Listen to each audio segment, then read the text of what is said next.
Իրանում շարունակվում են բողոքի ցույցերն ու զանգվածային անկարգությունները։ Թեմային կանդրադառնանք Արտյոմ Երկանյանի հետ զրույցում։ Արտյոմ, ինչ նոր տեղեկություններ կհաղորդես։ Հիշեցնեմ, որ ի սկզբանե ցուցարարների պահանջները զուտ տնտեսական էին, մարդիկ հրապարակ էին դուրս եկել բողոքելու ազգային արժույթի ռեալի փոխարժեքի կնտրուկ անկման դեմ եւ դրան հետևող գնաճի դեմ էին բողոքում, բայց այնուհետ նաեւ քաղաքական պահանջներ առաջ քաշվեցին ոմանց կողմից։ Իրականում նման զանգվածային շարժումներ, ալիքներ, անկարգություններ Իրանում, այսպես մեծ նորություն չէ, բազմիցս նման բաներ եղել են եւ այս ամենը բոլորովին էլ չի նշանակում, որ պարտադիր պետք է իրավիճակը վերահսկողությունից դուրս գա։ Նման բան հիշում ենք 2009-10 թվականներին, երբ ձերբակալվածների քանակը շատ ավելի շատ էր, 22-23 թվականին նույնպես, այսինքն շատ հավանական է, որ այս անգամ եւս իշխանությունները կարողանան վերահսկողության տակ առնել այս process-ը եւ վերջ տալ այդ ամենին։ Ամեն դեպքում բավական լուրջ է վիճակը, քանի որ Իրանի արդեն 25 խոշոր քաղաքներում այդ անկարգությունները շարունակվում են, ընդ որում հետաքրքիր է, որ ադրբեջանաբնակ նահանգներում այսպես լուրջ մեծ ալիքներ դեռևս չկան, ինչը կարծում եմ նույնպես պետք է հասկանալ, թե ինչն է պատճառը։ Բախումների մասին հակասական տեղեկություններ կան, բայց ակնհայտ է, որ բախումներ եղել են, իրավապահները արդյունքաբեր գազ են օգտագործում, ռեզինե փամփուշտներ են օգտագործում, ըստ որոշ տեղեկությունների զոհվածների թիվը հասնում է 20-ի, իհարկե ոչ պաշտոնական տեղեկությունների համաձայն, բայց նաև մեկ զոհված ոստիկանի մասին տեղեկություն կա։ Մոտ 50 վիրավորի մասին են խոսում, նրանցից մեծ մասը տուժել է ռետինե փամփուշտներից։ Իշխանական լրատվամիջոցները պնդում են, թե արդեն իբր նվազում կա այդ ալիքի, որ ցուցարարների մի մասը համաձայնվել են դուրս գալ աշխատանքի, իսկապես Թեհրանի շուկաներից մի քանիսը արդեն սկսել են աշխատել, սակայն դժվար է ասել արժի արդյոք այդ տեղեկություններին հավատալ թե ոչ, քանի որ հակառակ կողմից արևմտյան մամուլն էլ հակառակն է պնդում, թե այդ ալիքը շարունակում է եւ լարվածությունը աճում է։ Իսկ ինչ քայլեր են ձեռնարկում իշխանությունները այդ լարվածությունը թույլատնելու համար։ Իշխանությունները պատրաստ են տնտեսական գործիքներ կիրառել եւ տնտեսական հարցերում արդեն որոշ զիջումների գնացել են։ Մասնավորապես կառավարությունը հայտարարեց բնակչությանը աջակցելու պետական համալիր ծրագիր հաստատելու մասին։ Այդ ծրագրի շրջանակներում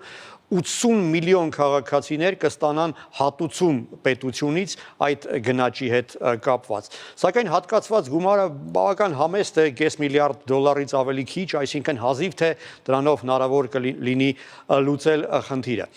Ընդունվեց պետական բյուջեն գալիք տարվա, լուրջ փոփոխություններ ամենավերջին պահին մտցրեցին, որոնք նույնպես կարծես պետք է ցուցարարների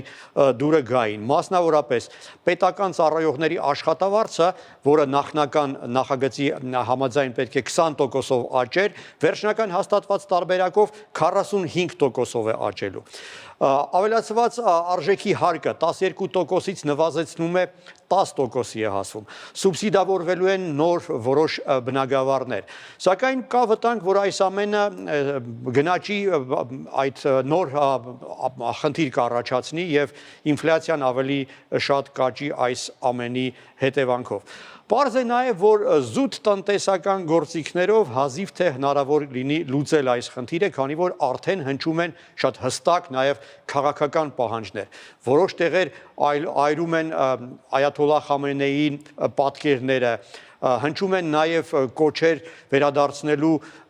Շահ Ռեզա Փեխլևիի ժառանգորդին որդուն, ով թաքնվում է Ամերիկայում։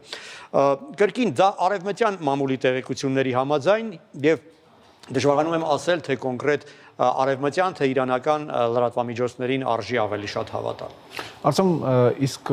Վենեսուելայում տեղի ունեցող իրադարձություններն ինչ-որ կերպ ազդում են Իրանում տեղի ունեցողի վրա։ Դե ամերիկյան մամուլը գրում է, որ Թրամփը ունեցել է նաև նախագիծ Խամենեին առևանգելու, սակայն դժվարությամբ եմ հավատում, որ դա իրատեսական է, քանի որ ի վերջո Իրանի ուժայինները շատ ավելի հզոր են, քան Վենեսուելայում է։ Times պարբերականը այսօր հրապարակել է տեղեկություն, վկայակոչելով հատուկ ծառայություններում իր ունեցած աղբյուրները այն մասին, որ Խամենեին էվակուացնելու ծրագիր կա եւ որ չի բացառվում, որ մոտակա օրերի ընթացքում նրան տեղափոխեն անհայտ վայր, որպեսզի հնարավոր չլինի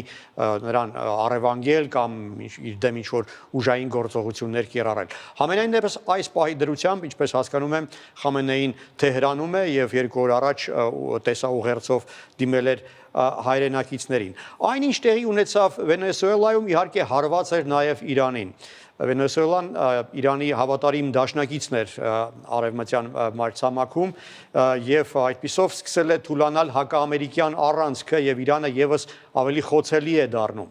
Վաշինգտոնում ակնարկում են, որ հաջորդ հարվածը կարող են հասցնել հենց Թեհրանի ուղղությամբ։ Թրամփը հստակ հայտարարել էր, որ եթե Իրանի իրավապահները ուժ կիրառեն ցուցարարների դեմ, Միացյալ Նահանգները ուժ կկիրառեն Իրանի դեմ։ Ինչպես հասկանում եմ, արդեն այդ ուժը կիրառվել է ցուցարարների դեմ, այդ իմաստով Վաշինգտոնը պատրաստ պետք է որ ցույց տար իր խոստումը կատարած լինել, հա։ Բնական է, որ Իսրայելը փորձում է սադրել Միացյալ Նահանգների իշխանություններին, Նետանյահուն գրեթե չի էլ թաքցնում իր այդ մտադրությունը։ Իսրայելի գլխավոր շտաբը զինված ուժերի տեղեկություն է տարածել այն մասին, որ ավարտվել են այդ շտաբային փորձարկումները, որոնց ընթացքում մշակվել է Իրանի վրա հարված հասցնելու նոր պլանը եւ որ այդ պլանը զեկուցվել է